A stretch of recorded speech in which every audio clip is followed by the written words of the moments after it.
Hello guys, ഇന്നത്തെ hot topic എന്താണെന്നറിയോ? നമ്മുടെ വനിതാ സംവരണ ബില്ലിന്റെ ചർച്ചയാണ്. ഈ ഒരു കാര്യത്തിൽ പ്രതിപക്ഷം പറഞ്ഞു നടക്കുന്നത് അവര് കേന്ദ്രത്തെ തോൽപ്പിച്ചു എന്നാണ്. കേന്ദ്ര സർക്കാർ പറയുന്നത് പ്രതിപക്ഷം ജനങ്ങളെ തോൽപ്പിച്ചു എന്നാണ്. എന്തായാലും എനിക്ക് മനസ്സിലായ ഒരു കാര്യം ഞാൻ പറയാം. ഇതിന് പ്രത്യേകിച്ച് കോറിലേഷൻ ഒന്നുമില്ല കേട്ടോ. Just simple layman's language. അതായത് ഞാനിപ്പം നിങ്ങൾക്ക് ഒരു പ്രത്യേക കാരണത്തിന്റെ അടിസ്ഥാനത്തിൽ ഒരു 20 രൂപ തന്നുകൊണ്ടിരിക്കുന്നുണ്ട്. ആനുപാതികമായിട്ടുള്ള വ്യത്യാസം വെച്ചിട്ട് ഫ്യൂച്ചറിൽ കിട്ടാനുള്ളത് 13 രൂപയാണ് എന്ന് വിചാരിക്കുക കേട്ടോ. അതായത് ഇപ്പം ഞാൻ 20 രൂപ തരുന്നു, ഫ്യൂച്ചറിൽ 13 രൂപയാണ് ഞാൻ ഉദ്ദേശിച്ചിട്ടുള്ള ഒരു ആനുപാതിക വ്യത്യാസത്തിൽ വരേണ്ടത്. അപ്പൊ അത് മുന്നിൽ കണ്ടുകൊണ്ട് ഞാൻ ഇപ്പോഴേ നിങ്ങൾക്ക് ഒരു ആനുകൂല്യമായിട്ട് പറയാണ്, ഓക്കെ വേണ്ട, മറ്റൊരു രീതിയിൽ പരിഷ്കരിക്കുകയാണ്, അത് ഞാൻ നിങ്ങൾക്ക് 30 ആക്കി തരാം, 20 എന്നുള്ളത് 30 ആക്കി തരാം എന്നുള്ള രീതിയിൽ ഞാൻ നിങ്ങളോട് പറയാണ്. അപ്പോൾ നമ്മളെ സംരക്ഷിക്കാൻ എന്ന വ്യാജേന കുറച്ച് ആൾക്കാർ ഇടപെട്ടിട്ട് ഇടങ്കോലിട്ടിട്ട് അതിനെ ഈ 30നെ ക്യാൻസൽ ചെയ്ത് വേണ്ട, ആ വ്യത്യാസമൊന്നും വേണ്ട, ആനുപാതികമായിട്ട് ഫ്യൂച്ചറിൽ വരാനുള്ളത് തന്നെ മതി എന്നുള്ള രീതിയിലേക്ക് ആക്കുകയാണ്. അതായത്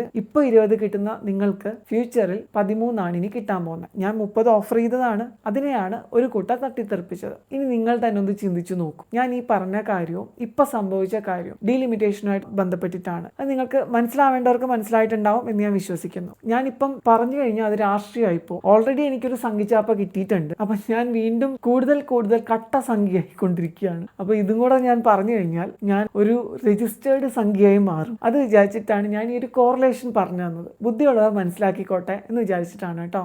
ഈ ഇടങ്കോലിടുന്ന ആൾക്കാർ പറയുന്ന റീസൺ, നിങ്ങളുടെ ചേട്ടന് അല്ലെങ്കിൽ നിങ്ങളുടെ അനിയന് ഞാൻ നിങ്ങൾക്ക് 30 രൂപയാണ് തരുന്നെങ്കിൽ അനിയൻ അത് 120 രൂപയാക്കി അല്ലെങ്കിൽ 140 രൂപയാക്കി കൊടുക്കും എന്ന് പറഞ്ഞിട്ടാണ് അവരത് ഇടങ്കോലിടുന്നത്. മനസ്സിലായോ? എന്തായാലും അയാൾക്ക് ആനുപാതികമായിട്ടൊരു 140 അല്ലെങ്കിൽ 120 ഭാവിയിലാകും. എനിക്ക് അറിയാൻ പാടില്ല എന്നിട്ട് ചോദിക്കുകയാണ്, ഈ പ്രതിപക്ഷം ഭരണപക്ഷത്തിന് വേണ്ടി നിലകൊള്ളുകയാണോ ജനങ്ങൾക്ക് വേണ്ടി നിലകൊള്ളുകയാണോ അതോ അവർ സ്വയം അറിയാതെ മണ്ടത്തരങ്ങൾ കാട്ടിക്കൂട്ടുകയാണോ എന്നാണ് എനിക്ക് അറിയാത്തത്. ഇതൊക്കെ സംഭവിച്ചിട്ട് ഇവരുടെ മഹിളാ വിഭാഗം ഡൽഹിയിൽ പോയിട്ട് സമരം നടത്തുകയാണ്. കേന്ദ്ര ഗവൺമെന്റ് വനിതാ സംവരണം അനുവദിച്ചില്ല എന്ന് പറഞ്ഞിട്ട്. ഇതിനെയൊക്കെ കോമഡി എന്നാണോ പറയണ്ടേ അതോ നമ്മുടെ രാജ്യത്തിന്റെ മഹാ ട്രാജഡി എന്നാണോ പറയണ്ടേ? ഇതിനെ ഭരണപക്ഷം നന്നായിട്ട് മുതലെടുക്കുന്നുണ്ട്. നമ്മുടെ നാട്ടിലെ മാധ്യമ പ്രവർത്തകർ ഇതിനെ അവരുടേതായ രീതിയിൽ ആഘോഷിക്കുന്നുണ്ട്.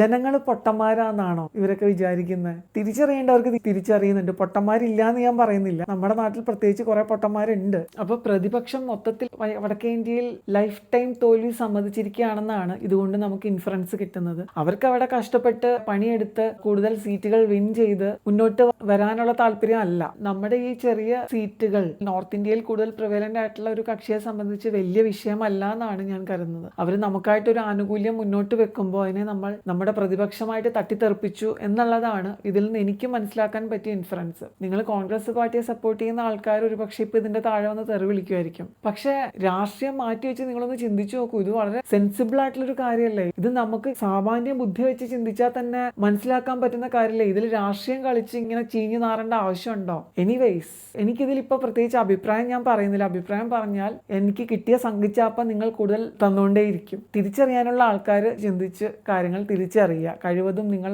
രാഷ്ട്രീയ അടിമത്തങ്ങളൊക്കെ എടുത്ത് മാറ്റി വെക്കുക. അടിമകളാവാതിരിക്കുക ആർക്കും, ഒരു പാർട്ടിക്കും. എൻ്റെ പല ഫ്രണ്ട്സ് ഉണ്ട് കേട്ടോ. നമ്മൾ പല കാര്യങ്ങൾ പറഞ്ഞ് മനസ്സിലാക്കാൻ ശ്രമിച്ചാലും അവർക്ക് ആ ഒരു രാഷ്ട്രീയ അടിമത്താണ്. അതിൽ നിന്ന് അവർക്ക് മാറി ചിന്തിക്കാൻ പറ്റില്ല. അവർ വിശ്വസിക്കുന്ന രാഷ്ട്രീയ പാർട്ടി എന്ത് ചെയ്താലും അവർക്ക് അമൃതമാണ്, അല്ലെങ്കിൽ അവർക്ക് അതാണ് ശരി. അത് ഏറ്റവും വലിയ തെറ്റാന്ന് അവർക്ക് തന്നെ അറിയാം. പക്ഷെ എന്നാലും അവരതിനെ സപ്പോർട്ട് ചെയ്യുകയാണ്. എന്നെ സംബന്ധിച്ച് എൻ്റെ ഒരു അഭിപ്രായം എന്ന് വെച്ചാൽ നമ്മൾ ഒരു രാഷ്ട്രീയ പാർട്ടിക്കും അടിമകളായി നിൽക്കാൻ പാടില്ല. ഒരു കക്ഷി തെറ്റ് ചെയ്തു എന്ന് കണ്ടാൽ അത് തെറ്റാണെന്ന് ചൂണ്ടിക്കാണിക്കാൻ നമുക്ക് പറ്റണം. നമുക്കിപ്പം രാഷ്ട്രീയ ഐഡിയോളജികളൊക്കെ ഉണ്ടാവും, അത് ഞാൻ സമ്മതിക്കുന്നു, അത് ആർക്കും ഉണ്ടാവും. പക്ഷെ എന്ന് കരുതിയിട്ട് ആ ഐഡിയോളജിയുടെ അടിമയായി പോകുന്നതാണ് നമ്മുടെ നാടിന്റെ ശാപം. അടുത്ത വീഡിയോയിൽ മറ്റൊരു വിഷയമായി വരുന്നത് വരെ tata bye bye, see U.